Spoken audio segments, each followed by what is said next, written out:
야, 김혜영, 어디 갔다 이제 오는 거야? 박정태는 현관문을 열고 들어오는 아내를 보며 버럭 소리를 질렀습니다. 혜영은 고개를 숙인 채 신발을 벗었습니다. 밥은 차려놨냐? 물은 왜 안 떠놓은 거야? 내가 내 식모야? 물 정도는 내가 떠다 마시면 안 되냐? 정태는 어이없다는 듯 쓴웃음을 지었습니다. 뭐, 이제 나한테 대들기까지 해. 그럼 내가 그동안 벌어다 준 돈은 뭐야? 그 돈으로 먹고 살았으면서 이제 와서 날 무시하겠다는 거야? 혜영은 정태의 눈을 똑바로 바라보며 입술을 깨물었습니다. 나도 내 인생이 있어. 너 심부름꾼 아니야. 정태는 그제서야 입을 다물었습니다. 갑자기 조용해진 거실이 묘하게 낯설게 느껴졌습니다. 김혜영, 66세. 한때는 남편과 함께 손을 잡고 미래를 꿈꾸던 평범한 주부였습니다. 젊은 시절엔 누구보다 사랑받던 아내였고 헌신적인 어머니였습니다. 남편 박정태와의 결혼 생활도 처음에는 나쁘지 않았습니다. 아니, 오히려 좋았습니다. 결혼 초 정태는 자상하고 배려 깊은 남편이었습니다. 퇴근 후 집에 오면 항상 혜영을 끌어안고 오늘도 수고 많았어. 당신 덕분에 집이 따뜻해. 라고 말하며 혜영의 손을 꼭 잡아주던 사람이었습니다. 두 사람은 자녀를 낳고 가정을 꾸리며 행복한 시간을 보냈습니다. 하지만 세월은 모든 것을 바꿉니다. 아이들이 성장하고 집을 떠난 후 정태는 어느새 은퇴를 맞이했습니다. 더 이상 출근할 곳도 함께 밥 먹을 자식들도 없는 나날이 이어지면서 그는 점차 변해갔습니다. 처음에는 그저 가벼운 투정이었습니다. 여보, 물 좀 떠다 줘. 리모컨 어디 있냐? 밥은 왜 이렇게 심심하게 했어? 이런 소소한 부탁이 점점 더 빈번해졌고 마침내 명령처럼 변했습니다. 혜영은 점차 남편의 종이 되어가는 느낌을 받기 시작했습니다. 그러던 어느 날이었습니다. 아침부터 혜영이 주방에서 바쁘게 움직이고 있을 때 정태가 소파에 누운 채 한숨을 내쉬었습니다. 아, 허리가 아파서 움직이기 귀찮네. 혜영아, 물 좀 떠와. 혜영은 수저를 놓고 거실로 나갔습니다. 남편은 팬티 바람으로 소파에 누워 리모컨을 만지작거리고 있었습니다. 내가 나가서 물 떠와. 바로 앞에 정수기 있잖아. 아니, 내가 좀 떠다 주면 안 돼? 나는 하루 종일 일해서 몸이 고단하다고. 혜영은 깊은 한숨을 쉬며 주방으로 돌아갔습니다. 물 한 잔을 들고 거실로 돌아와 남편 앞에 내려놓았습니다. 남편은 손가락으로 컵을 가리키며 투덜댔습니다. 얼음도 좀 넣지 그랬어. 그 순간 혜영의 손에서 컵이 덜그럭거렸습니다. 혜영은 이를 악물고 말을 삼켰습니다. 이 사람은 내가 아니면 물 한 잔도 못 떠다 마시는구나. 그날 저녁 혜영은 혼자서 마루에 앉아 조용히 창밖을 바라보았습니다. 멀리서 들려오는 아이들의 웃음소리와 지나가는 자동차 소리가 낯설게 들렸습니다. 이게 내 인생인가? 이렇게 늙어가다가 아무것도 남지 않겠지. 그 순간 혜영의 마음 깊은 곳에서 무언가 무너지는 소리가 들렸습니다. 결혼 초 혜영의 삶은 그야말로 화목한 가정의 전형이었습니다. 정태는 다정한 남편이었고 두 아이는 그녀의 자랑이었습니다. 혜영은 매일 아침 아이들의 도시락을 싸고 남편의 넥타이를 골라주는 일로 하루를 시작했습니다. 그 시절 정태는 퇴근 후 현관문을 열며 늘 같은 말을 했습니다. 여보, 오늘도 수고 많았어. 혜영은 그 말이 세상에서 가장 달콤한 칭찬이라고 생각했습니다. 그러나 시간이 지나면서 상황은 서서히 변했습니다. 아이들이 초등학교를 졸업하고 사춘기에 접어들자 혜영의 일상은 점점 바빠졌습니다. 학원비, 교복, 수학여행비 등 아이들 키우는데 드는 비용은 끝이 없었고 남편 정태는 직장에서의 스트레스가 점차 쌓였습니다. 그러던 어느 날 정태가 갑자기 입을 열었습니다. 혜영아, 나 요즘 회사에서 스트레스가 심해. 그래? 무슨 일인데 그래? 글쎄, 상사가 자꾸 시비를 걸어. 실적도 밀려있고 힘들어. 혜영은 그런 남편을 위로하려 했습니다. 매일 아침 건강식을 챙기고 늦게 퇴근하는 남편을 위해 야식을 준비했습니다. 하지만 정태는 점점 더 무뚝뚝해졌고 혜영의 손길을 당연하게 여기기 시작했습니다. 어느 저녁 정태는 지친 얼굴로 현관을 열고 들어왔습니다. 혜영은 미리 끓여놓은 된장찌개 냄비를 들고 주방으로 향했습니다. 여보, 저녁 준비됐어. 얼른 와. 그러나 정태는 방에 들어가더니 문을 닫고 나오지 않았습니다. 혜영은 아무 말 없이 상을 차렸고 결국 혼자 밥을 먹었습니다. 그날 밤 혜영은 거실에 앉아 텔레비전을 켜놓고 멍하니 화면을 바라봤습니다. TV 화면 속에서 가족들이 함께 웃으며 식사하는 장면이 나왔습니다. 혜영은 자신도 저런 순간이 있었다는 사실을 깨닫고는 고개를 숙였습니다. 우리도 저랬는데. 그 이후로 정태는 점점 더 냉담해졌습니다. 주말이면 아이들마저 각자 방에 틀어박히기 일쑤였고 가족이 함께 저녁을 먹는 날은 손에 꼽을 정도로 줄었습니다. 혜영은 점차 집안의 유령 같은 존재가 되어갔습니다. 어느 날 정태는 소파에 앉아 TV를 보며 혜영을 불렀습니다. 혜영아, 물 좀 떠다 줘. 혜영은 설거지를 하다 말고 주방에서 고무장갑을 벗었습니다. 물을 떠서 거실로 나가니 정태는 여전히 소파에 누운 채 리모컨을 만지작거리고 있었습니다. 여보, 바로 앞에 정수기 있잖아. 내가 떠다 마시면 되잖아. 아, 나 지금 너무 피곤해. 그냥 좀 떠다 주면 안 돼? 그 순간 혜영의 가슴이 덜컥 내려앉았습니다. 남편이 자신을 바라보는 시선이 어딘가 달라져 있음을 느꼈습니다. 이 사람은 내가 아니면 물 한 잔도 못 떠다 마시는구나. 그날 이후로 혜영의 역할은 점점 아내에서 집안일 도우미로 바뀌어 갔습니다. 정태는 이제 아침에 일어나면 밥 차려? 퇴근 후에는 리모컨 어딨어? 라고 소리를 쳤습니다. 혜영은 점점 더 자신이 사람이 아닌 기계처럼 취급당하는 기분이 들었습니다. 그리고 어느 순간 정태는 혜영에게 고마움을 표현하지 않게 되었습니다. 아침에 혜영이 차린 밥을 먹으면서도 한마디 감사의 말 없이 식탁을 떠났고 밤에는 아내의 옆자리에 누우면서도 등을 돌린 채 휴대폰만 들여다봤습니다. 마치 오래된 가구처럼 그 자리에 있는 것이 당연한 존재가 되어버린 듯했습니다. 그날 밤 혜영은 잠든 남편의 옆에서 혼자 눈을 감았습니다. 창밖에 가로등 불빛이 희미하게 깜빡거리는 것이 마치 자신의 인생처럼 느껴졌습니다. 이게 내가 바라던 결혼 생활이었을까? 그 순간 혜영의 마음속에서 작지만 뜨거운 무언가가 타오르기 시작했습니다. 혜영은 점점 지쳐갔습니다. 남편 정태의 요구는 날이 갈수록 더 늘어났고 그녀의 일상은 그 요구들로 가득 찼습니다. 이제는 단순히 물 좀 떠와 수준을 넘어 사소한 일조차 혜영의 손을 거치지 않으면 안 되는 상황이 되었습니다. 어느 날 아침이었습니다. 혜영은 부엌에서 밥을 짓고 있었습니다. 김이 모락모락 나는 밥솥에서 고소한 냄새가 퍼져나오고 있었습니다. 거실에서는 정태가 소파에 앉아 리모컨을 누르며 채널을 돌리고 있었습니다. 혜영아, 내 와이셔츠 다려놨어? 혜영은 순간 멈칫했습니다. 분명 어제 다려서 옷걸이에 걸어둔 기억이 있었습니다. 하지만 남편은 그런 것에는 관심도 없었습니다. 다려놨어. 옷장 안에 걸어뒀어. 정태는 고개를 돌려 혜영을 힐끗 쳐다보더니 다시 TV 화면으로 시선을 돌렸습니다. 아니, 왜 이런 식으로 대충 말해? 그냥 여기 가져다 주면 되잖아. 혜영은 순간 속이 부글부글 끓어올랐습니다. 하지만 손에 들고 있던 밥주걱을 내려놓으며 겨우 마음을 가라앉혔습니다. 남편의 요구는 점점 더 집요해졌고 혜영의 인내심은 한계에 다다르고 있었습니다. 그날 오후 혜영은 마트에서 장을 보고 돌아왔습니다. 무거운 장바구니를 양손에 들고 현관문을 열었습니다. 집 안에서는 남편이 여전히 소파에 누워 TV를 보고 있었습니다. 혜영은 무거운 장바구니를 주방으로 옮기며 깊은 한숨을 내쉬었습니다. 아, 허리야. 그녀는 장바구니에서 야채와 고기를 꺼내 냉장고에 넣기 시작했습니다. 그러던 중 거실에서 남편의 목소리가 들려왔습니다. 야, 물 좀 떠다 줘. 혜영은 순간 멈칫했습니다. 손에 들고 있던 두부가 바닥으로 떨어질 뻔했습니다. 아니, 내가 지금 장 보고 들어와서 짐 정리하는 거 안 보여? 그게 무슨 소리야? 그냥 물 한 잔 떠다 주는 게 그렇게 어려워? 그 순간 혜영의 머릿속이 하얗게 변했습니다. 남편은 언제부터 이렇게 이기적인 사람이 되었을까? 아니, 어쩌면 처음부터 그랬는데 자신이 모르고 살았던 걸까? 혜영은 떨리는 손으로 냉장고 문을 닫고 주방 싱크대에서 물을 따라 남편에게 가져다 주었습니다.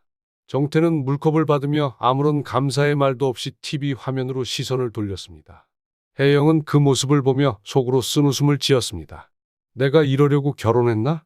이게 내 인생이 맞나? 그날 저녁 혜영은 거실 청소를 하다가 남편의 셔츠가 소파 팔걸이에 걸쳐져 있는 것을 발견했습니다. 여전히 주름이 그대로 남아 있었습니다. 혜영은 한숨을 쉬며 셔츠를 손에 들었습니다. 어제 다려서 걸어뒀다는데 왜 또 이렇게 던져놓은 거야? 그 순간 남편이 소파에서 몸을 일으켰습니다. 왜? 뭐가 문제인데? 어제 다려둔 옷이잖아. 왜 또 던져놔? 그럼 뭐 내가 직접 옷장에 걸어야 해? 그게 내가 할 일이잖아. 그 말에 혜영의 손에서 셔츠가 미끄러져 바닥에 떨어졌습니다. 그 순간 혜영의 마음속에서 무언가가 끊어지는 소리가 들렸습니다. 그날 밤 혜영은 침대에 누워 남편의 코 고는 소리를 들으며 조용히 눈을 감았습니다. 창밖에 가로등 불빛이 희미하게 깜빡거리고 있었습니다. 다음날 답답했던 혜영은 핸드폰을 들었습니다. 그 순간 혜영의 머릿속을 스치는 얼굴이 있었습니다. 성희, 혜영의 오랜 친구이자 함께 많은 시간을 보냈던 소중한 사람이었습니다. 하지만 남편과의 결혼 생활이 바빠지면서 연락이 뜸해진 지 오래였습니다. 혜영은 고민 끝에 휴대폰을 꺼내 들었습니다. 몇 년 만에 연락을 하는 것이라 망설여졌지만 결국 성희의 이름을 눌렀습니다. 여보세요? 혜영아, 웬일이야? 성희야, 잘 지내지? 오랜만이네. 그럼 잘 지내지? 너는? 요즘 어때? 그냥 뭐, 똑같지 뭐. 혹시 이번 주에 시간 괜찮으면 우리 한번 볼래? 잠시 정적이 흐르더니 성희의 목소리가 다시 들려왔습니다. 그럼, 나도 너 보고 싶었어.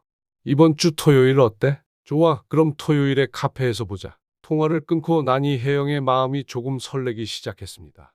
오랜만에 친구를 만난다는 생각에 거울을 보며 자신을 바라보았습니다. 눈가에 주름이 깊게 패였고 머리카락은 어느새 하얗게 변해 있었습니다. 나도 늙었구나. 토요일 오후 혜영은 미리 나와 카페 창가 자리에 앉았습니다. 카페 안은 밝은 조명과 부드러운 음악으로 가득했습니다. 혜영은 오랜만에 화장을 하고 옷장 깊숙이 넣어둔 외출복을 꺼내 입었습니다. 잠시 후 문이 열리며 성희가 들어왔습니다. 그녀는 여전히 환한 미소로 혜영을 반겼습니다. 어머, 혜영아, 정말 오랜만이다. 그러게, 너무 오랜만이지? 둘은 따뜻한 커피를 시켜놓고 서로의 근황을 나누기 시작했습니다. 성희는 여전히 밝고 활기찼고 혜영은 그런 친구의 모습이 부럽게 느껴졌습니다. 너는 요즘 어떻게 지내? 나 요즘 50플러스 센터에서 요리 배워. 정말 너도 요리를 배우고 있어? 혜영은 깜짝 놀랐습니다. 성희는 혜영과 같은 나이인데도 여전히 활기차고 자신만의 삶을 살아가고 있었습니다. 처음엔 심심해서 시작했는데 이제는 좀 진지하게 생각하고 있어. 나중에 작은 밥집이라도 해볼까 해서. 대단하다. 나는 그냥 집안일이나 하면서 하루 보내는데. 성희는 혜영의 손을 꼭 잡았습니다. 혜영아, 너도 할 수 있어. 너 요리 잘하잖아. 우리가 평생 가족을 위해 밥하고 빨래한 세월이 얼만데. 이제는 우리를 위해 살아보는 것도 나쁘지 않잖아. 그 말에 혜영의 마음이 흔들렸습니다. 자신도 한때는 가정을 위해 누구보다 헌신했던 사람이었고 그 덕분에 요리와 집안일에는 누구보다 자신이 있었습니다. 근데 내가 할 수 있을까? 나도 이제 나이가 많잖아. 나이? 무슨 소리야? 우리 나이에도 할 수 있는 게 얼마나 많은데. 요즘은 정부에서 교육비도 지원해줘. 한번 생각해봐. 성희의 말에 혜영은 잠시 멍하니 창밖을 바라보았습니다. 바람에 흔들리는 가로수가 마치 그녀의 마음을 대변하는 듯했습니다. 그날 집으로 돌아오는 길, 혜영은 스마트폰으로 50플러스 센터를 검색했습니다. 요리 강좌, 컴퓨터 기초, 취미생활 등 다양한 프로그램이 눈에 들어왔습니다. 혜영의 손가락은 자연스럽게 요리 기초반 강좌 신청 페이지로 이동했습니다. 나도 한번 해볼까? 그 순간 혜영의 마음속에서 작은 희망의 불씨가 타오르기 시작했습니다. 혜영은 잠시 망설였지만 결국 신청 버튼을 눌렀습니다. 신청이 완료되었습니다. 라는 메시지가 화면에 떠올랐습니다. 나도 이제 내 삶을 살아보자. 그날 밤 혜영은 침대에 누워 조용히 눈을 감았습니다. 남편의 코 고는 소리가 옆에서 들려왔지만 그녀의 마음은 더 이상 무겁지 않았습니다. 오히려 오랜만에 설렘이 느껴졌습니다. 며칠 뒤 혜영은 아침 일찍 일어나 작은 가방을 챙겼습니다. 남편이 깨지 않도록 조용히 주방에서 아침을 준비하고 간단한 메모를 남겼습니다. 아침은 차려뒀으니 점심은 알아서 챙겨 먹어. 집을 나서며 혜영은 작은 한숨을 내쉬었습니다. 이 메모 하나를 남기는 것조차 왠지 모르게 죄책감이 들었습니다. 하지만 이내 고개를 들고 걸음을 재촉했습니다. 센터에 도착한 혜영은 설레는 마음으로 강의실 문을 열었습니다. 밝은 조명 아래서 이미 많은 사람들이 자리를 잡고 있었습니다. 저마다의 이유로 새로운 시작을 준비하는 이들이었습니다. 혜영은 뒷자리에 조용히 앉아 강의를 기다렸습니다. 안녕하세요. 저는 오늘부터 여러분과 함께 요리를 배울 강사 박지혜입니다. 강사의 밝은 목소리가 울려 퍼졌습니다. 혜영은 오랜만에 교실에 앉은 듯한 기분이 들었습니다. 앞에 놓인 칠판, 책상 위에 놓인 교재, 그리고 수강생들의 집중하는 눈빛. 모든 것이 새로웠습니다. 강의가 시작되자 혜영은 누구보다 집중했습니다. 오랜 세월 동안 가족을 위해 요리를 해온 그녀였지만 전문적인 요리 기술을 배우는 것은 또 다른 느낌이었습니다. 채소를 써는 법, 불 조절의 중요성, 다양한 재료의 조합까지 배워가며 혜영은 점점 자신감을 되찾기 시작했습니다. 어머님, 칼질이 정말 빠르시네요. 혹시 전에 요리 일 하셨어요? 아니요, 그냥 집에서 가족들 밥만 차려줬어요. 옆자리에 수강생이 놀라운 눈빛으로 혜영의 손놀림을 바라보았습니다. 혜영은 부끄럽게 웃으며 칼질을 멈추지 않았습니다. 내가 이렇게 능숙했나? 라는 생각이 들었습니다. 그날 집에 돌아온 혜영은 오랜만에 기분이 좋았습니다. 남편이 소파에 누워 TV를 보고 있었지만 그녀는 예전처럼 피곤하지 않았습니다. 오히려 가벼운 마음으로 주방에 들어가 저녁을 준비했습니다. 여보, 오늘은 미역국 어때? 남편은 TV에서 눈을 떼지 않은 채 대답했습니다. 미역국? 뭐, 상관없어. 예전 같았으면 남편의 무뚝뚝한 반응에 상처받았겠지만 오늘은 달랐습니다. 혜영은 주방에서 미역을 물에 불리며 혼자서 미소를 지었습니다. 그렇게 하루하루가 지나갔습니다. 혜영은 매주 2번 센터에 가서 요리를 배우기 시작했습니다. 집안일은 여전히 혼자서 해야 했지만 더 이상 그것이 전부인 삶은 아니었습니다. 혜영의 눈빛은 점차 빛을 되찾기 시작했습니다. 그러나 갈등의 씨앗은 여전히 남아 있었습니다.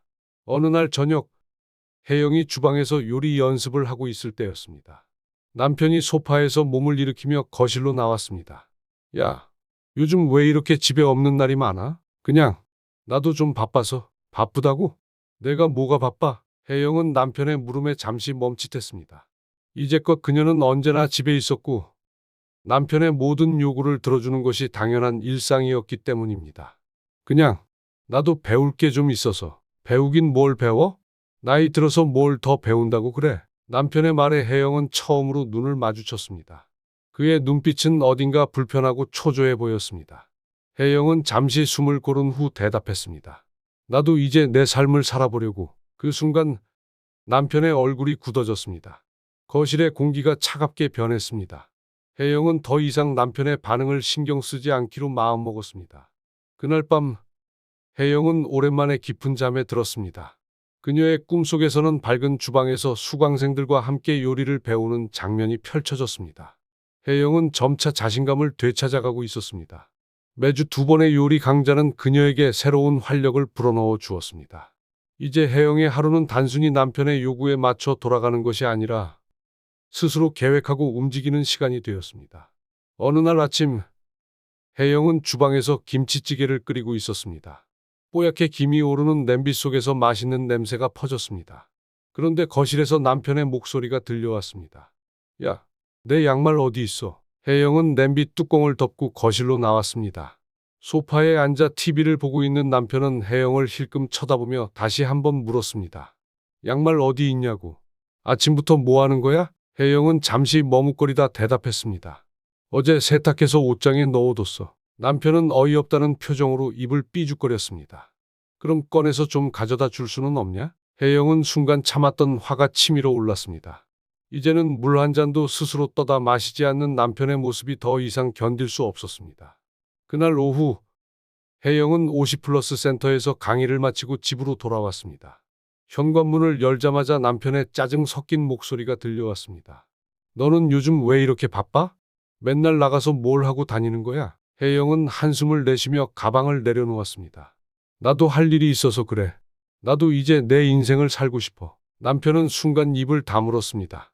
혜영의 단호한 목소리에 잠시 당황한 듯했습니다. 하지만 이내 목소리를 높였습니다. 내 인생? 그게 대체 뭔데? 내가 벌어다 놓은 돈이 있기나 해? 그동안 내가 번 돈으로 먹고 살았으면서 이제 와서 무슨 인생 타령이야? 혜영은 남편의 말을 들으며 깊은 숨을 내쉬었습니다. 오랫동안 억눌려 있던 감정이 터질 듯이 부풀어 올랐습니다. 그럼 내가 평생 집안일하고 내 밥 차려주고 빨래하고 청소한 건 아무것도 아니라는 거야? 그게 내 일 아니었어? 그거 말고 너 한 게 뭐 있냐고. 그 순간 혜영의 손에서 가방이 미끄러져 바닥에 떨어졌습니다. 그녀는 더 이상 참지 못하고 남편을 똑바로 바라보았습니다. 그래, 그동안 내가 내 수발 들면서 살았어. 근데 이제는 나도 내 삶을 찾고 싶다고. 내가 널 위해 희생한 세월이 얼만데 이제 와서 그걸 부정하는 거야? 남편은 눈살을 찌푸리며 소파에서 일어섰습니다. 그럼 나가서 내가 벌어와. 내가 뭘 할 수 있다고 그래? 그 말에 혜영은 입술을 깨물었습니다. 그녀는 더 이상 두려워하지 않기로 결심했습니다. 그래, 나도 할 수 있어. 내가 뭘 할 수 있는지 곧 보여줄게. 그 말을 남기고 혜영은 방으로 들어갔습니다. 문을 닫는 소리가 거실에 울려 퍼졌습니다. 그날 밤 혜영은 침대에 누워 자신이 한 말을 되새겼습니다.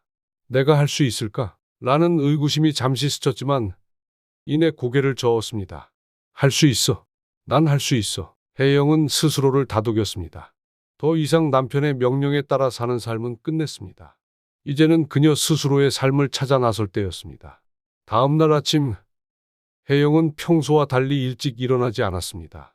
주방에서 밥 짓는 소리도 커피 내리는 향기도 없었습니다. 대신 침대에 누운 채 창밖으로 스며드는 아침 햇살을 바라보며 깊은 숨을 내쉬었습니다.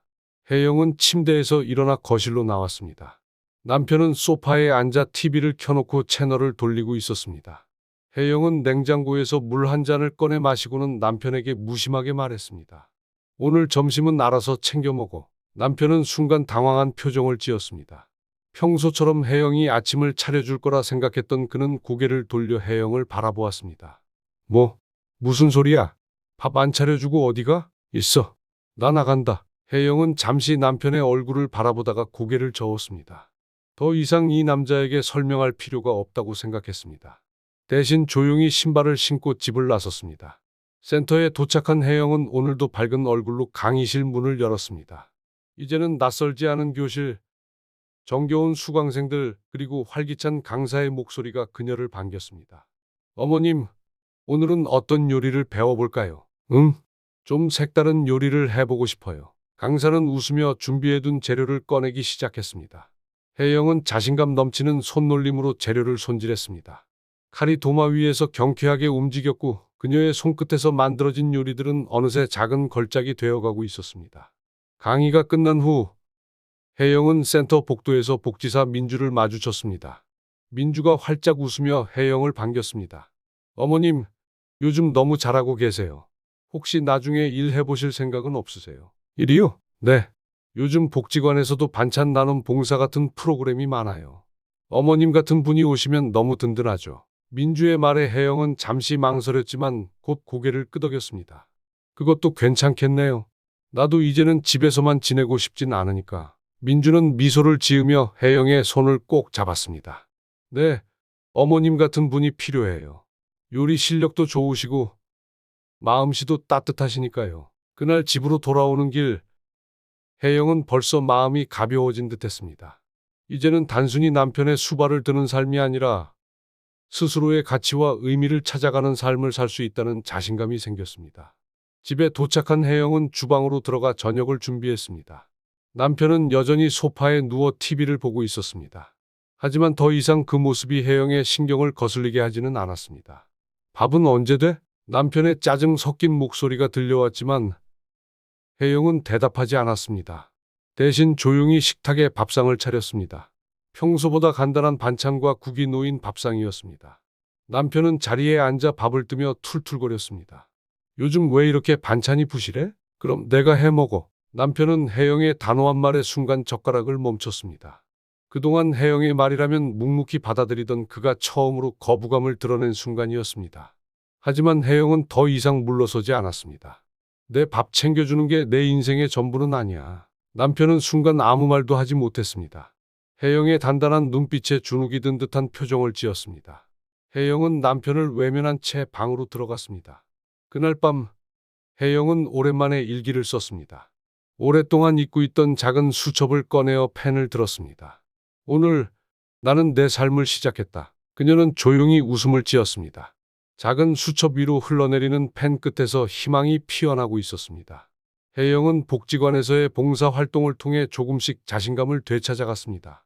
이제는 단순히 남편의 요구를 들어주는 삶이 아니라 스스로의 의미를 찾아가는 사람이 되었습니다.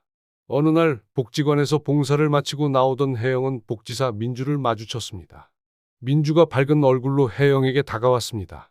어머님, 오늘도 수고 많으셨어요. 요즘 반찬 봉사 덕분에 많은 분들이 정말 좋아하세요. 그래요. 다행이네요. 민주는 잠시 망설이다가 입을 열었습니다. 사실 저희가 이번에 시니어 봉사단을 새로 조직하려고 하는데요. 혹시 어머님께서 팀장을 맡아주시면 어떨까 해서요. 팀장이요? 혜영은 잠시 놀란 표정을 지었습니다. 네. 어머님이 워낙 요리도 잘하시고 다른 봉사자분들과도 사이가 좋으시니까요. 다들 어머님을 많이 의지하시더라고요. 혜영은 잠시 망설였지만 곧 고개를 끄덕였습니다. 이제는 두려워하지 않기로 했으니까요. 그럼 한번 해볼게요. 그날 집으로 돌아오는 길, 혜영은 오랜만에 가벼운 발걸음을 느꼈습니다. 집 앞에 작은 공원을 지날 때 그녀는 문득 벤치에 앉아있는 한 무리의 동네 어르신들을 발견했습니다. 그들은 서로의 안부를 묻고 손주 자랑을 하며 환하게 웃고 있었습니다. 혜영은 잠시 그 모습을 지켜보다가 그들과 눈이 마주쳤습니다. 혜영은 당황했지만 곧 웃음을 지으며 벤치로 다가갔습니다. 그들 중에는 과거 아이들 학교 행사에서 자주 마주치던 이웃들도 있었습니다. 어떻게 지내셨어요? 요즘 얼굴 보기 힘들었어요. 그동안 좀 바빴어요. 요즘 봉사 활동도 하고 있고요. 어머, 정말요? 대단하시네요. 그들은 혜영에게 반갑게 인사를 건넸고 혜영은 그들과 함께 벤치에 앉아 오랜만에 긴 대화를 나누었습니다. 세월이 흘렀지만 여전히 정겨운 이웃들의 목소리와 웃음소리가 그녀의 마음을 따뜻하게 채워주었습니다.